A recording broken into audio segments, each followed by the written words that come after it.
तोरू Tokyo की सड़कों पर अकेला भटक रहा था। मिदोरी अब उससे दूर जा चुकी थी और नाओको की यादें अब भी उसके ज़हन में गूंज रही थी। उसने अपने जीवन में बहुत कुछ खो दिया था और अब उसके पास बस अतीत की परछाइयाँ बची थी। बारिश हो रही थी। ठंडी हवा ने उसके चेहरे को छूकर एक अजीब सा सूनापन भर दिया। उसने सोचा, क्या ये मेरी नियति है? हमेशा अकेला रहना? क्या मैं कभी किसी से जुड़ पाऊंगा? ट्रेन स्टेशन के पास खड़ा होकर उसने फोन निकाला और डायल किया। मिदोरी? दूसरी तरफ कुछ सेकंड के लिए खामोशी थी। फिर उसकी आवाज आई, तोरू, तुम कहाँ हो? वतनबे ने इधर-उधर देखा, लेकिन उसे खुद भी नहीं पता था कि वो कहाँ था। मुझे नहीं पता। मिदोरी की आवाज में चिंता झलक रही थी। तुम्हें क्या चाहिए, तोरू?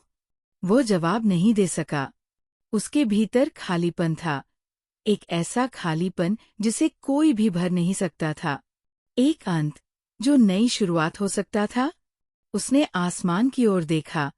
बादल घने थे, लेकिन कहीं न कहीं रोशनी की हल्की किरण झलक रही थी। उसे एहसास हुआ कि वो अब भी जिंदा था। शायद उसे खुद को तलाशने के लिए वक्त देना होगा। शायद उसे अपनी जिंदगी की राह खुद बनानी होगी। तोरू वतनबे ने एक लंबी और दर्द भरी यात्रा पूरी कर ली थी। नाओको की मौत, मिदोरी की दूरी और अपने भीतर चल रहा द्वंद्व, इन सभी ने उसे पूरी तरह बदल दिया था। लेकिन क्या उसने अपने उत्तर ढूंढ लिए थे? शायद नहीं। कई सवाल अब भी अनुत्तरित थे। क्या प्यार हमें बचा सकता है? क्या यादें हमें हमेशा जकड़े रखती हैं? या फिर हमें आगे बढ़ने की ताकत देती हैं? जब वतनबे ने मिदोरी को फोन किया था और जवाब दिया था, मुझे नहीं पता कि मैं कहाँ हूँ, तो ये सिर्फ भौगोलिक स्थिति का सवाल नहीं था। ये उसके मन की स्थिति भी थी।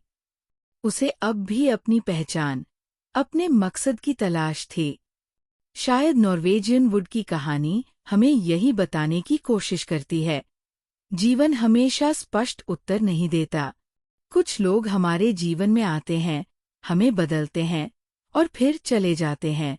कुछ रिश्ते हमेशा अधूरे रह जाते हैं, लेकिन इसका मतलब ये नहीं कि जीवन आगे नहीं बढ़ सकता। नाओको की मौत ने वतनबे को सिखाया कि कुछ दर्द कभी पूरी तरह खत्म नहीं होते, लेकिन हम उनके साथ जीना सीख सकते हैं। मिदोरी ने उसे यह एहसास दिलाया कि जीवन में आगे बढ़ने के लिए कभी-कभी अतीत को पीछे छोड़ना जरूरी होता है। लेकिन सवाल ये था, क्या वतनबे ऐसा कर पाएगा? नॉर्वेजियन वुड कोई साधारण प्रेम कहानी नहीं है। यह एक युवा की आत्मखोज, उसके दर्द, अकेलेपन और प्रेम की गहरी परतों को दर्शाती है। अंत में वतनबे का सवाल, मैं कहाँ हूँ? कहीं न कहीं हम सभी का सवाल है, एक अंत, जो पूरी तरह अंत नहीं है।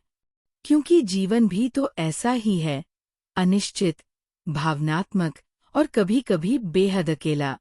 लेकिन फिर भी हम इसे जीते हैं, क्योंकि शायद आगे कहीं न कहीं कोई उम्मीद बाकी होती है।